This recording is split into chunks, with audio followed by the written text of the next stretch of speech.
They didn't say we're locking you in. They said you'll be safe here. That's the thing about betrayal. It never wears the right name. It comes dressed as love, as concern, as best interests. I didn't scream when they took my keys. I didn't beg when they emptied my handbag and left my phone on the hallway table. I just stood there in the lobby of Rose Hill Care, trying to understand what had just happened. My son Thomas kissed my cheek. "It's temporary, Mom," he said. "Just until we make sure you're okay." Then he walked out. I waited. 10 minutes. 15. 25. Finally, I turned to the woman behind the desk, young red lipstick, nursing badge that read Sandra, and asked when I'd be allowed to leave. She looked puzzled. "You're checked in, Mrs. Leland. You're a full resident." "I didn't sign anything," I said, though my voice trembled. Sandra gave me a patient smile. "Your son did. He has power of attorney." I didn't cry. Not then. They brought me to room 213. I remember because the door was chipped and the handle stuck. The bed was made too tightly, the kind of tight hospitals favor. The closet was half empty, my clothes but not all of them. A single framed picture of my late husband sat on the windowsill. A careful detail meant to make it feel like home. Except it wasn't. Home was 117 Dare Lane. The pale yellow bungalow with the creaky porch swing and the hydrangeas I'd trimmed every summer since 1984. Home was my kitchen chair, second from the end with the worn cushion. Home was the house Harold and I bought together, paid off with grocery store budgets and broken wrists from waitressing through my 50s. Home was gone. Just like that. That night I didn't sleep. Every 30 minutes someone shuffled past my door. I didn't know their names. I didn't want to. I wasn't staying. This was a mistake. A misunderstanding. The next morning, I asked the nurse when I could speak to someone in charge. "The administrator's only in on Wednesdays." She said. It was Monday. "I'd like to call my son." She checked her chart. "No phone privileges listed under your care plan." My care plan. I wanted to laugh. Or scream. Instead, I sat on the edge of the bed and folded my hands. When you've raised a man who can smile while putting his own mother in a nursing home, you learn quickly that noise won't get you anywhere. 3 days passed. No calls. No visits. Sandra brought me a blue cardigan from my old house. Said Thomas had cleared out the closet and sent over what he didn't want to throw out. Throw out. I opened the bag. One dress. A scarf. My winter coat, the one with the pocket that never zipped. That coat was older than his marriage. "You're lucky," a woman said to me in the dining room. Her name was Hilda. She was 90 and half blind. "At least your family visited. Mine left me here 5 years ago and moved to Arizona." I didn't feel lucky. I felt invisible. They served mushy peas and chicken that tasted like cardboard. I didn't complain. Hilda said if you complained, they wrote you up for mood disturbance and made you see the therapist who smelled like cough drops and sadness. I didn't want therapy. I wanted my name back. My keys. My kitchen window with the chipped bird feeder. When I asked again about the phone, Sandra said, "You can use the staff one in emergencies." So I did. I dialed my son straight to voicemail. Then I dialed my old neighbor, Jenny. She didn't answer either. I wasn't even sure she still lived next door. I left a message anyway. That night, I took my winter coat and hung it on the back of the chair. The pocket sagged slightly. Without thinking, I slipped my hand inside, the way I had 1,000 times at the grocery store, feeling for receipts or old wrappers. Instead, I felt paper. Thick. Glossy. Folded once. I pulled it out. A lottery ticket. Powerball. Numbers filled in with black ink. Purchase date. 1 week ago. The same day Thomas brought me here. I turned it over. No scribbles. No barcode scratches. Still intact. For a long moment I just stared at it. Then I smiled for the first time since walking into this place. Because in that moment, I wasn't a helpless old woman. I was someone holding a secret. And maybe, just maybe, that secret would change everything. You don't really notice how loud a place is until you're no longer welcome to silence. Nursing homes aren't quiet. They're just filled with sounds nobody responds to. Coughs behind thin doors. Television static. Slow footsteps. Someone calling a name that never comes. I kept the ticket in my coat pocket for 3 days. Told no one, not even Hilda. I didn't know yet if it was real, but simply having it lit something inside me. I'd been cold for so long, I'd forgotten what warmth felt like. On Thursday, I asked Sandra again, "Can I use the phone?" "Emergency only," she said, not looking up from her clipboard. "My furnace could be on fire," I replied. She blinked. "You don't live in that house anymore, Mrs. Leland." That sentence clung to me all day like something sour. At dinner, the peas were cold. I ate them anyway. Hilda sat across from me, mumbling about some bridge club she used to run in 62. "You've got quiet eyes," she said suddenly, pointing her fork at me. "What does that mean?" "It means you know more than you say." I didn't answer. She was right. I waited until the night nurse came on duty, a younger one, barely out of high school, always tapping at her phone. She liked me because I didn't call out at night or ask for pills. When she passed my room at 10:45, I stood in the hallway, arms folded like I'd been waiting for hours. "Sorry to bother you," I said. "I think I left my hearing aid battery in my old coat, the big gray one. Might be in the laundry. Could I?" She waved me toward the front desk. "Sure. Just be quick. Don't let the alarm go off when you open the door. No security cameras. No lock. Just an old phone with a scratchy dial tone." I looked up the numbers manually. First, the lottery website. The winning draw had already been posted. Saturday. I checked the date again. Then the numbers. All 6 matched. I blinked hard, certain I'd misread it. I checked again. Matched. $62 million jackpot. Unclaimed. I didn't smile. Not right away. I just stood there holding the phone while the night nurse scrolled through her texts a few feet away, completely unaware that a 10-inch piece of paper in my coat pocket had just shifted the balance of the world. I walked back to my room slowly, like I was carrying something fragile. And I barely slept. My mind spun so fast it felt like it might come loose. What could I do with that kind of money? I couldn't drive. I didn't have my bank accounts. My son controlled everything. Everything. And yet, for the first time in months, I wasn't afraid. I wasn't nothing. I was holding a secret big enough to swallow this entire building and spit it out as dust. The next morning, Sandra handed me a schedule for group bingo and a craft session. I looked her in the eye. "I'd like to speak to a lawyer." She laughed. "What, are you suing someone?" "No," I said. "I just want to draft a letter." "Well, your son handles all your paperwork. Then I want a lawyer to confirm that's still legal." She frowned. "Mrs. Leland, that's not how this works." "It is," I said. "If you don't want to be reported for financial manipulation of a senior." Her smile disappeared. I folded the schedule and slipped it into my pocket, the same pocket as the ticket. Later that day, I called my son again. Straight to voicemail. So I left a message. "Hi, Thomas. Just wanted to let you know I found something important in my coat. Something you might be interested in. Call me." I didn't say anything else. Let him wonder. That night I sat with Hilda again. She was telling me about her 4th husband. I wasn't listening. I was thinking about names. Fake names. Trust accounts. Private lawyers. Offshore accounts. Everything I'd ever heard in movies about rich people protecting their money from the undeserving. I wasn't rich yet. Not officially. But I wasn't helpless anymore, and that made all the difference. He finally called back. Sunday morning, just after the staff rolled in the breakfast trays. Cold oatmeal. Soggy toast. I didn't touch it. The phone on the wall rang.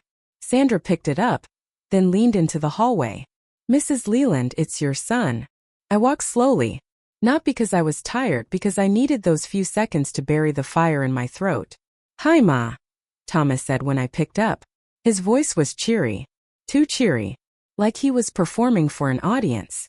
"I got your message. Something important." Huh. There it was. "No, how are you?" "No, do you need anything?" Straight to the thing he thought he might get his hands on. "I found a piece of paper," I said evenly. "In my coat pocket from the last time I wore it." There was a pause. "What kind of paper?" "Oh, just something I forgot to throw away," I said. I waited. Let the silence stretch. People always reveal themselves when you don't rush to fill the quiet. "Listen, Ma," he said after a beat. "I hope you're settling in. Everyone says this place is top-notch." I glanced around the hallway. An old woman was arguing with the vending machine because it wouldn't take her dollar. Another was asleep with her chin on her chest, forgotten by everyone. Yes, I replied. Very top-notch. He hesitated again. I know this wasn't easy, but you have to admit it's safer. The house had stairs. You were forgetting appointments. I forgot one appointment, Thomas. Well, it scared Marcia. She said you didn't recognize her voice. I nearly laughed, as if forgetting your daughter-in-law's voice were a symptom of anything other than exhaustion. She was yelling, I said. That's why I didn't answer. And frankly, I was tired of being spoken to like a child. He sighed. I don't want to argue, Ma. I just wanted to check in. And about that paper you mentioned. I threw it away, I lied. Didn't seem that important. A beat. Silence. Then the shift in his voice, the one people use when they think they're cleverer than you. Well, good. I was worried it might be something you didn't understand. You know. Official. I smiled. Not because he was right. Because he had no idea how wrong he was. After we hung up, I walked back to my room, closed the door and locked it. One of the only ones on the floor that still had a bolt. I pulled out the ticket and laid it flat on the desk. I stared at it for a long time like it might start glowing. $62 million. Still unclaimed. Still mine. I made a list. A lawyer. Proof of identity. A bank account outside Thomas's reach. A new will. And most of all, time. Time to move slowly. Quietly. Like someone planning an escape. That afternoon I skipped bingo. Sandra gave me a look. You okay? Just tired, I replied. In truth, I had never been more awake. In the common room, someone had left a newspaper. I flipped through it. In the back pages, tiny ads. Lawyers. Accountants. Document specialists. I tore one out. Consultations for elderly estate planning. Discretion guaranteed. I memorized the number. The next day, I waited until the front desk was distracted. Then borrowed the staff phone again. Called from the stairwell. I'm calling for a relative, I said. She's in a care home. Has some financial concerns. Power of attorney issues. The woman on the line paused. We deal with that a lot. I'd like to set up a meeting. Name. Elaine Matthews, I said. A fake one.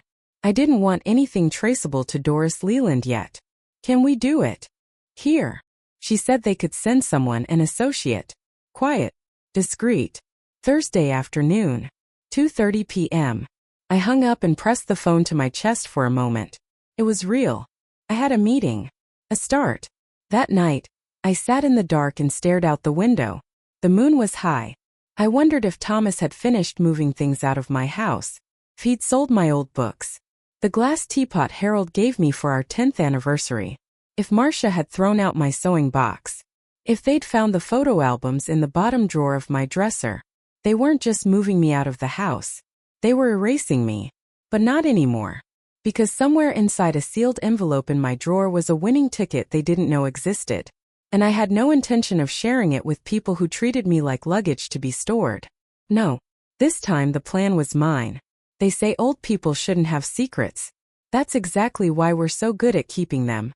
Thursday came slowly. I spent the whole morning pretending to read. Hands trembling a little under the blanket. At lunch, Hilda asked why I kept looking at the clock. Hot date, she joked. In a manner of speaking, I said.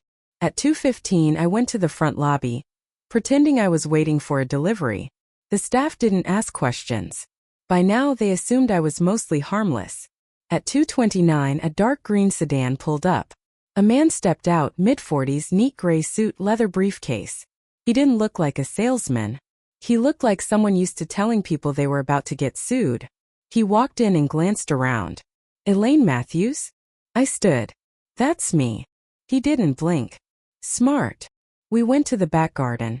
A little concrete square with fake plants and rusty benches. The kind of place designed to look like fresh air on a budget. He opened his briefcase and pulled out a pad. I'm Andrew Myers. Estate planning. Confidential consultations. You mentioned a situation involving power of attorney. I nodded. It was signed. Under pressure. My son controls everything. My house. My bank accounts. Even my mail. Do you know what he's done with your assets? I have some ideas. He scribbled. We can contest the power of attorney. It'll take time. What else? I paused. This was the moment. I reached into my coat pocket and pulled out the envelope. I found this last week, I said, sliding it toward him. He opened it, looked at the numbers, checked the date, then looked up. Have you verified this? Yes. Saturday's draw. All 6 numbers. 62 million. He didn't blink. Didn't whistle. Just nodded slowly. Does anyone else know? No. Do you want them to? No. Then we need to move quickly. He outlined a plan: trust accounts, blind transfers, a controlled claiming process using a law office as intermediary. Most importantly, protection from family interference. I've done this before, he said. Elder clients with sudden wealth. It's more common than you think. He handed me a new envelope with forms inside. You'll need a secure mailing address. I don't have one. He thought for a moment. We can arrange a lockbox downtown. I'll send documents there. You'll need to sign in person. I don't have a car. I'll send one. Not to the home. We'll say it's for a medical appointment. I sat back. The air felt lighter. For the first time in weeks, I wasn't just surviving. I was building something. Do you want to give any of it to your family? He asked, not unkindly. I shook my head. They left me here without a conversation. Just took my life and wrapped it up like leftovers. I don't owe them anything. Then you'll need a new will. I want most of it in a trust for someone I do love. Who? My granddaughter. Rosie Leland. She's 21. In college. Never asked me for a dime. Never treated me like a coat to hang up. He nodded. We'll make it ironclad. She'll be protected. He stood, gathering his papers. I'll be in touch within 72 hours. In the meantime, don't tell anyone. And don't try to claim the ticket on your own. Too risky. I'm old, I said. Not stupid. He smiled for the first time. That's what I figured. When he left, I stayed on the bench another 10 minutes. I needed the wind, even if it smelled like bleach and asphalt. That night I wrote in my notebook. The one they don't check. Day 13 in Rose Hill. 62 million untouched. Legal plan in motion. My name is Doris Leland. But they'll remember me as someone else. By Saturday morning, the ticket was no longer just a possibility. It was an asset. Andrew called at 9 a.m. sharp. A woman named Carla had verified the numbers with the lottery commission. The legal shell was ready.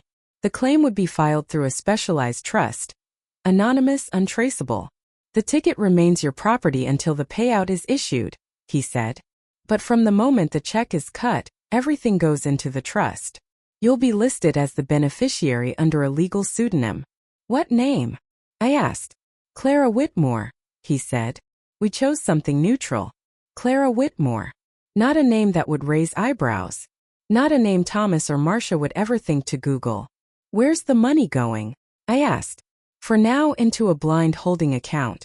Once it's secure, we can divide it however you like. I want Rosie's portion locked until she's 30, I said.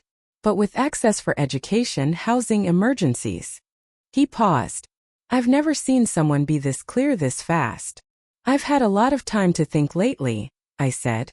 What I didn't tell him was that every night, while the others watched TV or dozed through game shows, I sat with my back straight, staring out the window and building a new life in my mind. I knew how many zeros were in 62 million. I knew what it could buy and what it couldn't.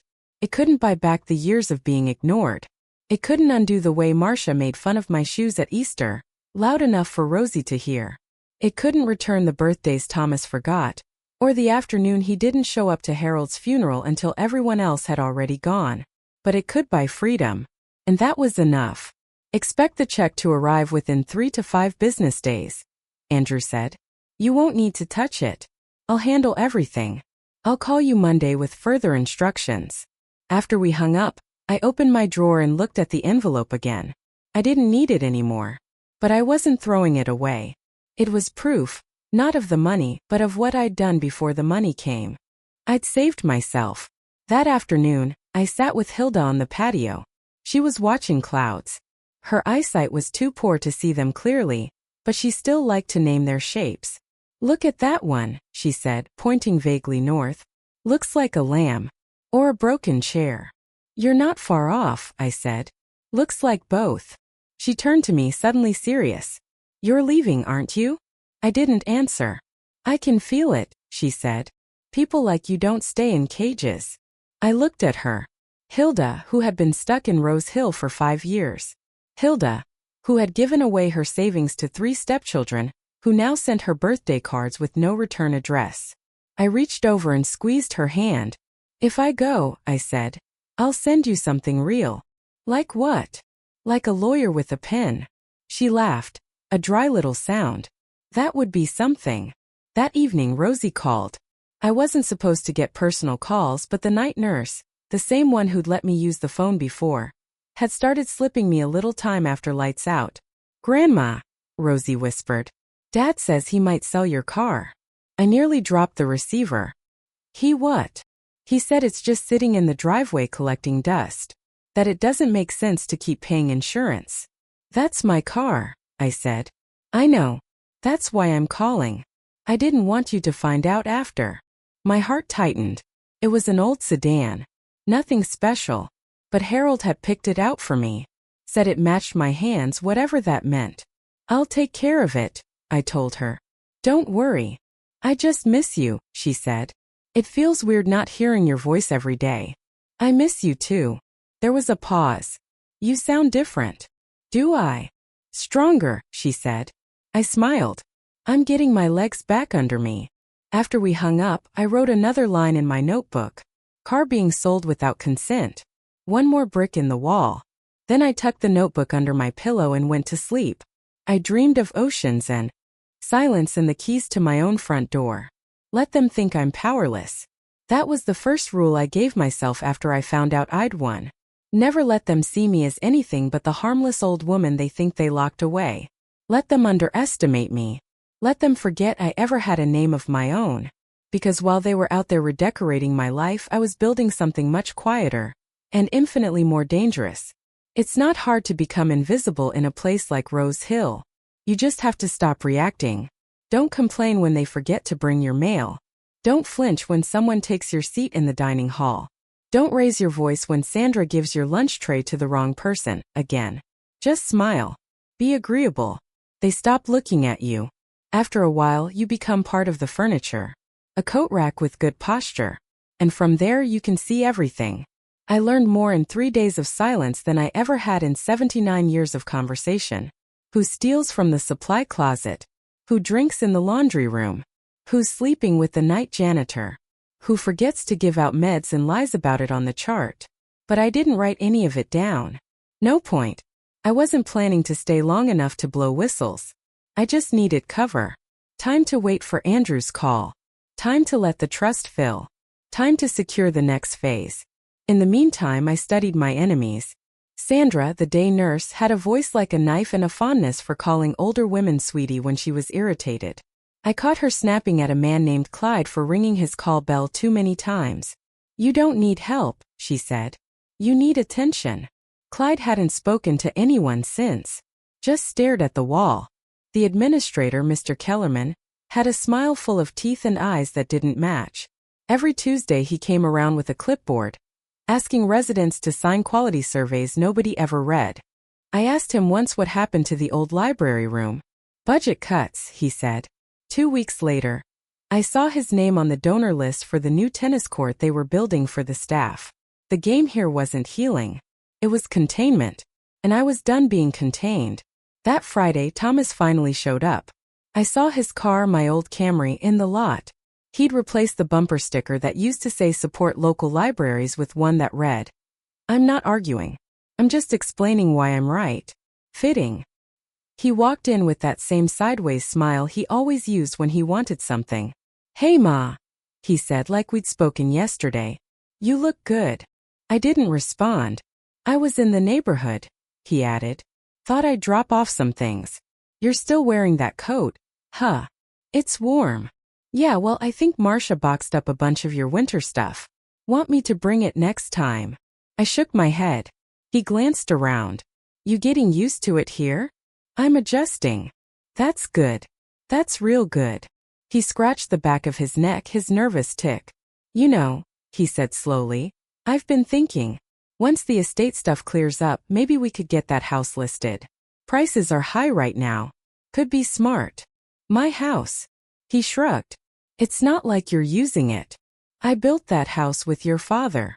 Sure, but come on, Ma. It's just sitting there. And the taxes.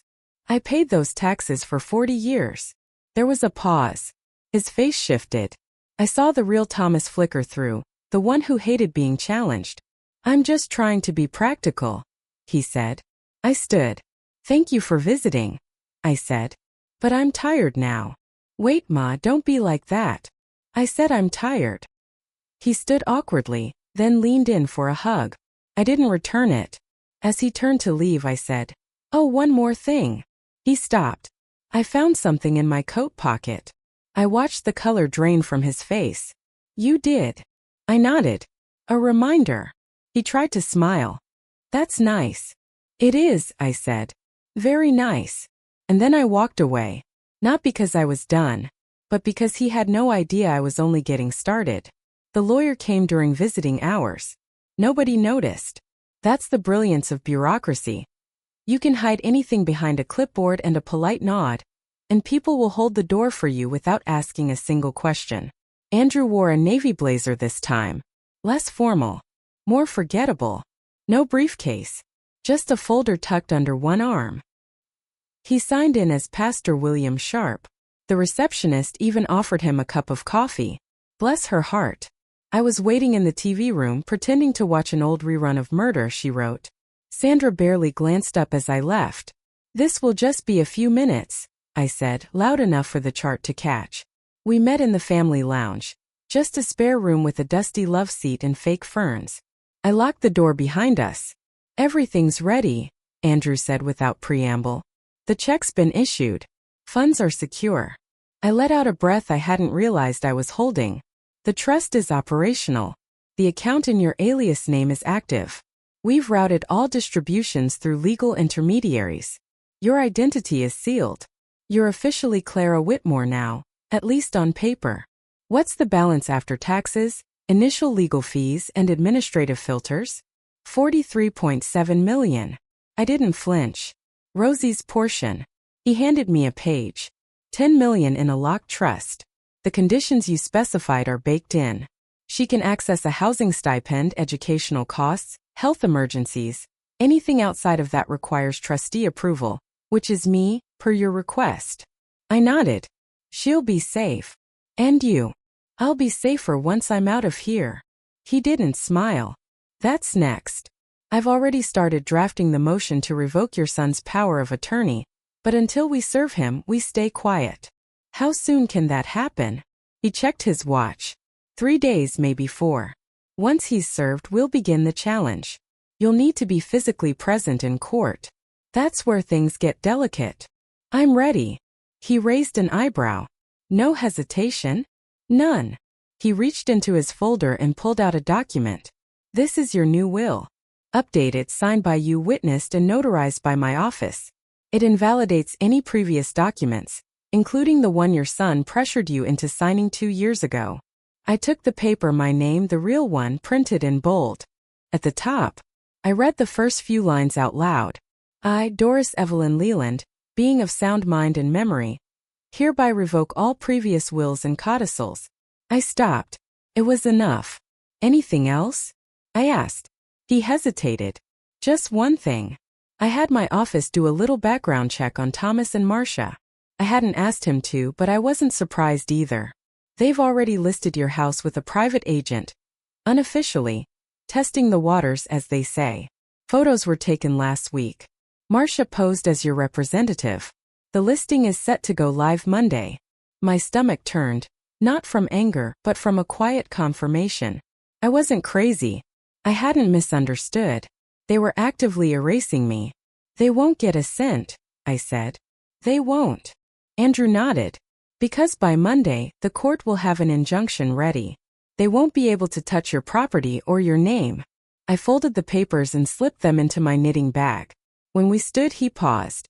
You know, he said, most of my clients in this situation are too afraid to act. They just want their money and a place to hide. You're different. I'm not looking for revenge. I said quietly. I'm looking for clarity.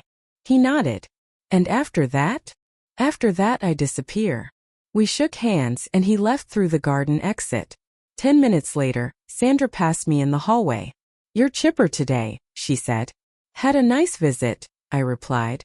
She didn't ask with whom. They never do. That night I wrote in my notebook. Funds secured. Newell signed. Power of attorney to be revoked. I am no longer under anyone's hand. Then I tucked the notebook away, turned off the light, and lay in bed in complete silence.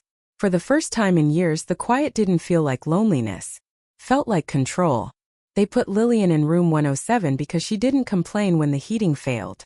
The others had been transferred to warmer rooms, but Lillian, who could quote entire pages of poetry from memory, simply said, "My breath fogs up the glass.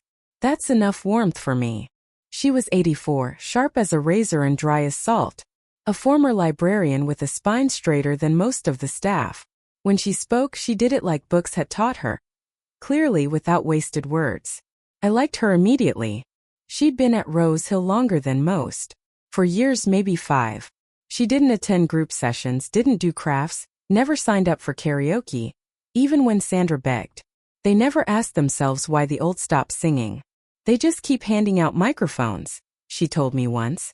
We started having tea together in the rec room. She brought her own bags. The ones they serve here taste like boiled socks, she said. I didn't argue. I told her my real name on the second afternoon we sat together.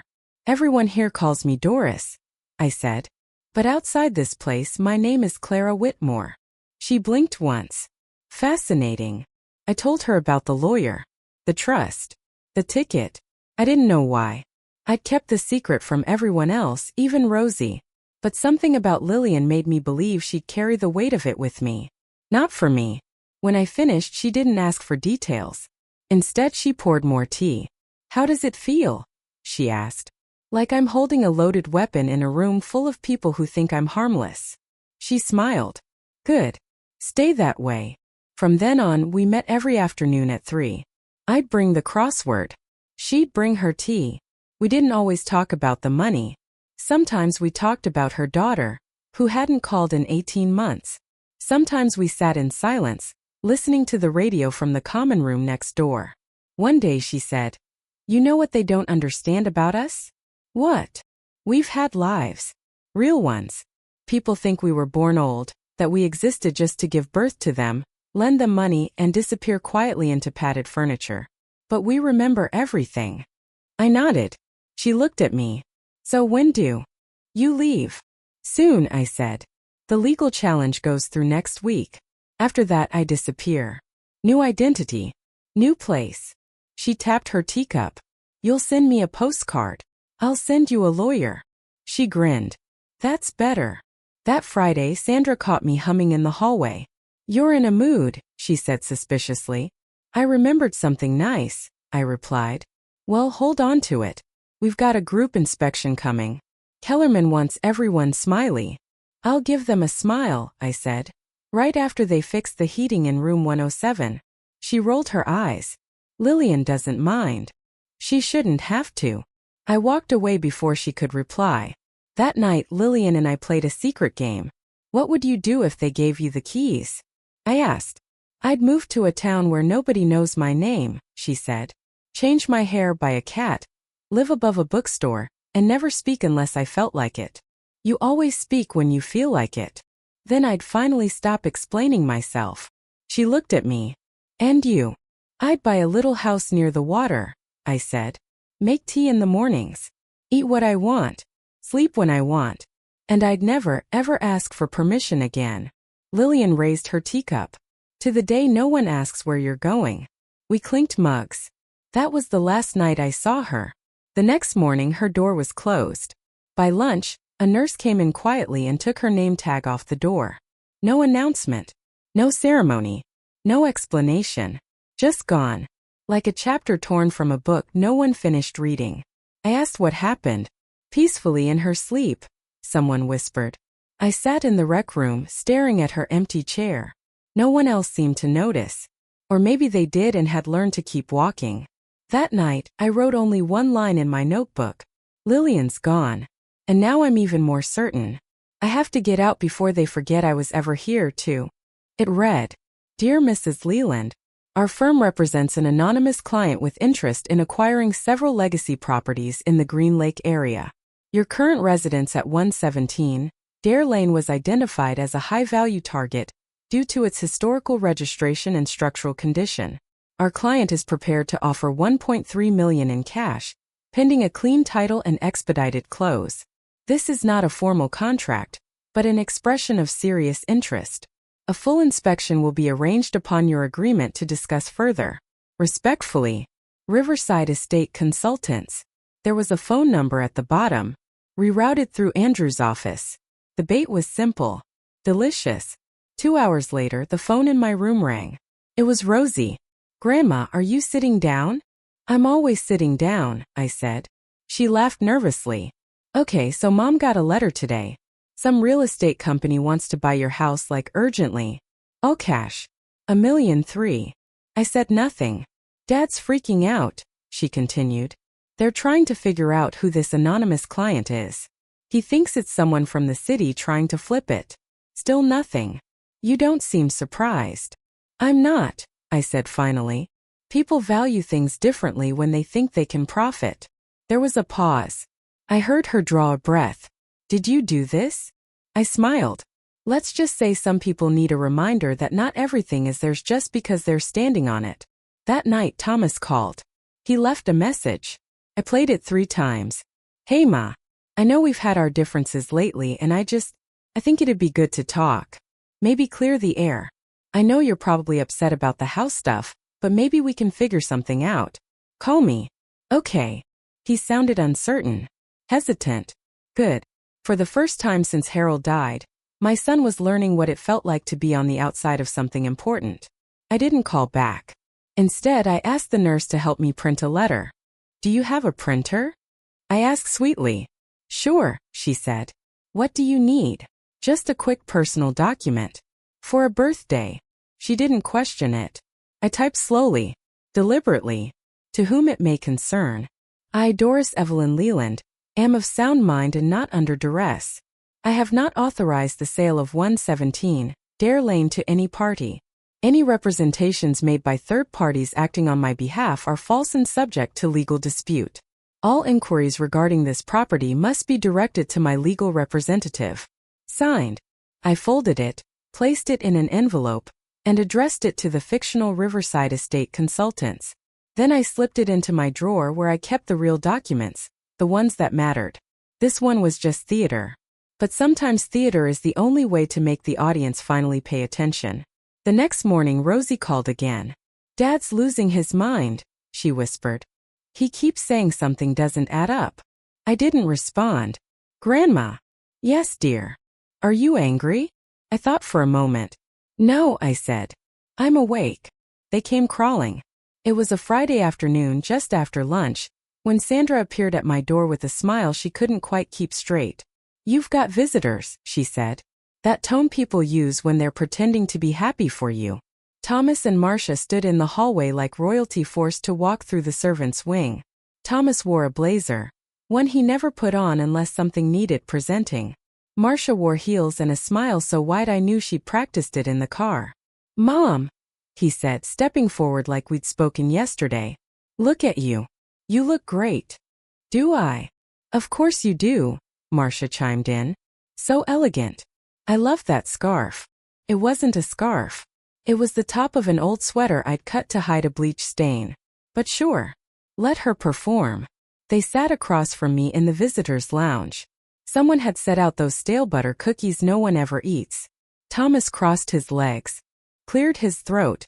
I just want to start by saying we've been thinking about you a lot. I nodded. We realize we maybe moved too fast, he continued. You know, with the house and the transition here. Transition. As if being locked in a nursing home was the natural next phase after buying 2 cans of soup in the wrong aisle. Marcia leaned in. We just want what's best for you. You've made that very clear, I said. They exchanged glances. Thomas tried again. About that letter, the one about the house. You didn't mention anything about wanting to sell. Because I don't. Right, he said quickly. That's fine. Totally fine. We're just trying to understand who might have. I didn't ask for it, I said. But I wasn't surprised. Marcia shifted in her seat. Still, it's not a great time to keep it empty. The market's unpredictable. And I'm not dead, I said. They both froze. Marcia tried to laugh. Oh gosh, of course not. I'm not dead, I repeated. And this is still my life. Silence. Thomas finally said. No one's saying otherwise. But you acted otherwise, I said. When you emptied my closets. When you cut off my bank access. When you signed my name to things I never read. When you sold the piano. That last part landed. I saw it in his face.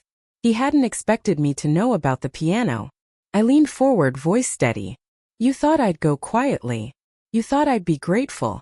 You thought a tidy room and a bowl of soft peas was all I needed. Thomas opened his mouth. Closed it. Marcia smoothed her dress. We didn't mean to hurt you. Of course not, I said. You were too busy helping yourselves. She flinched. Thomas stood. Okay, Mom. We don't have to do this right now. We just came to say hi. To check on you. Maybe bring some things from the house if you want. Bring the car, I said. He blinked. Your car. The one you said you were thinking of selling. Bring it back. It's in use. We needed it. It's registered to me. He tried to smile. Technically, yes. Then technically, I said. It's theft. Marcia stood too. Maybe this was a mistake. I looked up at her. Not on my part. They left 10 minutes later. Rattled but trying not to show it. Sandra watched them past the front desk, all polite nods and tight smiles. Then she turned to me. Family visits always so cheerful. Only when they're trying to hide something, I said. That evening, I sat by the window and watched the wind move through the trees like it had something urgent to say. I didn't move. Didn't smile. Didn't feel victorious. Just ready. One more thread had been pulled. The unraveling had begun. He came alone the next time. No Marcia. No pretense. Just Thomas holding a paper bag with something warm inside and a look on his face like he was walking into a courtroom. Not a care facility. Brought you your favorite, he said, lifting the bag. Liver and onions. From that diner you like. I let him place it on the table. Didn't touch it. He sat across from me again. This time no blazer. Just that green pullover he used to wear in college. The one that made his eyes look softer than they really were. I've been thinking about what you said, he began. I said nothing. You're right about a lot of things. About the house. The way we handled things. I raised an eyebrow. Handled. He nodded slowly. We didn't mean to shut you out. We just panicked, I guess. After the doctor said there were memory issues. And that thing with the stove. I didn't forget the stove, I said. The knob was broken. And the memory issues were fatigue from grief. He looked down. We made decisions we thought were smart. No, I said. You made decisions that were convenient. He swallowed. I guess that's fair. We sat in silence. He shifted in his seat, hands clasped between his knees like a schoolboy waiting to be punished. Mom, he said. What did you mean when you said you found something in your coat? Ah, there it was. I waited. Let the question float in the air like a feather he hoped would land softly. I mean exactly what I said, I replied. You found something important. I met his eyes for once. I didn't blink. I found a reminder that what's mine is still mine. That I haven't disappeared. That I still have a name and choices and teeth. He gave a nervous laugh. Teeth. Metaphorical, I said. He nodded. Okay. There was something in his face then. Not guilt, not quite. Something closer to confusion. As if the script he'd written for me was no longer working, and he didn't know how to improvise. Do you need anything? He asked. Money? Clothes? I know. We packed fast. I don't need a thing, I said. Everything I need is already in motion. That one hit him. I saw it. A flicker behind the eyes, fear maybe. Or suspicion. He cleared his throat. You've always been strong, Mom, but if you ever need help, I'm still. You're not, I said quietly. Not anymore. He looked away. Then, as if remembering something rehearsed, added, Marcia wants to apologize too. She didn't mean to be forceful. She meant to win, I said. She just didn't expect me to get back up.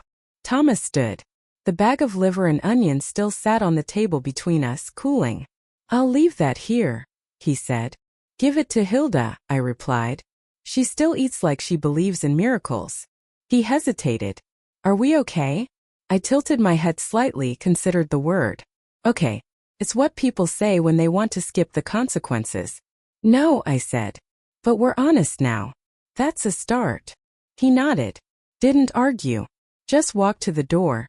Pausing with his hand on the framed, "You've changed." No, I said. You just never looked closely. Then he left. That night I didn't write in the notebook. I didn't need to. Some truths are loud enough to echo without being recorded. They cleared out Lillian's room in under an hour. No ceremony, no staff gathering. Just 2 aides, a rolling bin, and a checklist. The curtain stayed open the whole time. The sun hit the bed where she'd died 2 nights before. By lunch, the room had a new name on the door. By dinner, a new woman had moved in. Her family brought a plant and a box of sugar-free cookies, and that was that. The next morning, I asked if they'd kept any of Lillian's things. The nurse shrugged. No next of kin. Just a daughter somewhere in Tampa.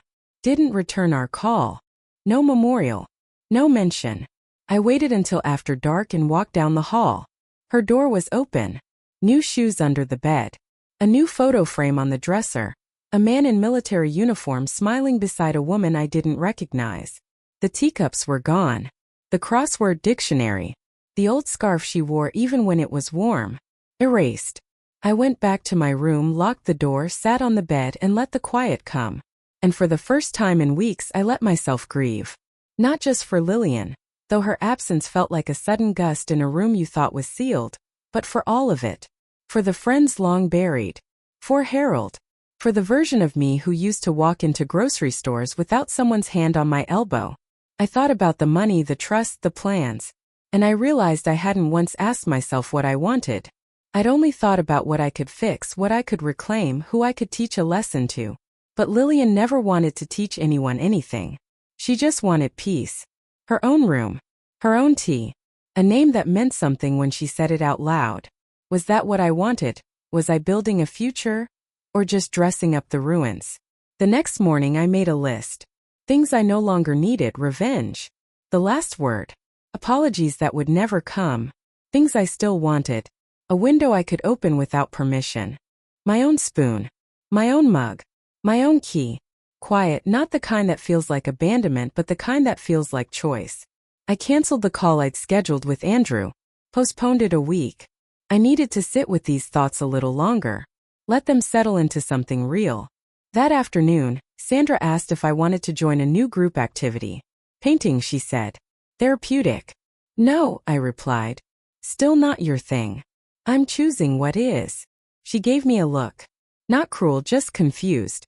As if the idea of an old woman choosing anything beyond pudding flavors was foreign. I didn't explain. Later, I visited the back garden and sat on the bench where I'd first met Andrew. The leaves were starting to turn, late-season gold, a few brittle reds. The sky was quiet. I reached into my pocket and found a tea bag. Lillian's. One of the good ones. I brewed it that night. Slowly. Poured it into the thick ceramic cup they gave me when I first arrived. The one with the chip on the handle nobody else wanted. And I drank it. Not for comfort but for clarity.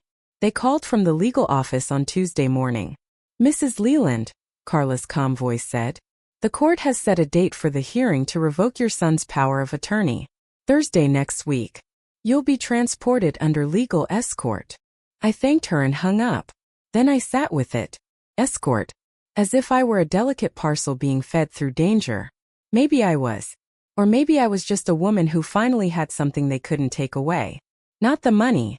Not the house. Not even her silence. That afternoon I found Hilda in the hallway, watching the elevator like it might open on something that could change her life. Going somewhere? I asked. Only in my head, she replied. I walked with her back to her room. We didn't talk much. She was one of the few people who understood that quiet wasn't a lack of something. It was sometimes the only space you had left to think. Before I left, I pulled a folded envelope from my pocket. "What's this?" she asked. "A name," I said. "A lawyer. You don't have to use it. But if you ever feel like someone's taken too much from you, call." She looked at me for a long time, then tucked it into the drawer beside her rosary and bottle of aspirin. I didn't say goodbye. Neither of us would have liked that. Back in my room, I opened the notebook again. Not to make another list, but to write something down I hadn't dared admit. If I leave with bitterness, they've still won. If I leave with silence, I get to decide what it means. If I leave with peace, I take back my name. It wasn't a mantra. It wasn't a plan. It was just a truth. The next day, I asked the nurse for a staff envelope. "I want to send something," I said. "To who?" "My granddaughter." She hesitated. "You can call her, you know. I want her to have this on paper." She brought the envelope. I wrote Rosa's name across the front. Inside, I put 3 things. A copy of the trust document with her name on it. A photo of me and Harold standing in front of our first house in 1963. A handwritten letter, 4 pages. I didn't reread it. Some words don't need editing when they come from the core. I sealed it and gave it to the nurse. "Mail it today," I said. "Not tomorrow. Today." "Okay," she replied, curious, but she didn't ask. That night, Thomas called again. Voicemail again. His voice was smaller now. "Hey Ma. Just checking in. I know I haven't handled everything right. I guess I'm still figuring things out. Call me when you can." He didn't say "I love you." Not even at the end. I didn't call back. Instead, I opened the last drawer of my dresser. Inside was the original lottery ticket. The paper had faded, the edges soft from handling. I held it for a while, then tore it in half. Then in half again. And again. Until all that remained were small squares that looked like snow. I dropped them into the waste bin without ceremony. Not because I regretted it, because I didn't need it anymore. The money was real. The trust was real. But the ticket had only ever been a door. And I was already on the other side. The courtroom was small. Not like the ones on television. No grand wooden benches, no cameras. Just a few rows of seats, a table with mismatched microphones, and a judge who looked like she'd seen too many people lie and too few tell the truth.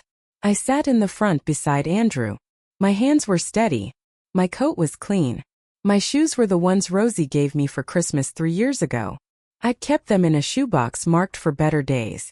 This counted. Thomas sat across the aisle, lips pressed together like he wanted to say something but couldn't find the right tone. Good. Let him search.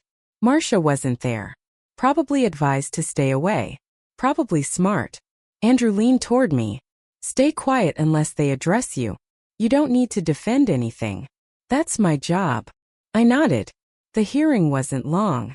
36 minutes all told. Andrew presented the documents, the timeline, the medical statements, the financial activity on the joint accounts, the missing authorization letters, the furniture sold without consent, the home listed without signature. Finally, the judge looked at me. "Mrs. Leland," she said, "do you feel you were placed in care against your will?" "Yes," I said. I wasn't asked. I was told. And the power of attorney.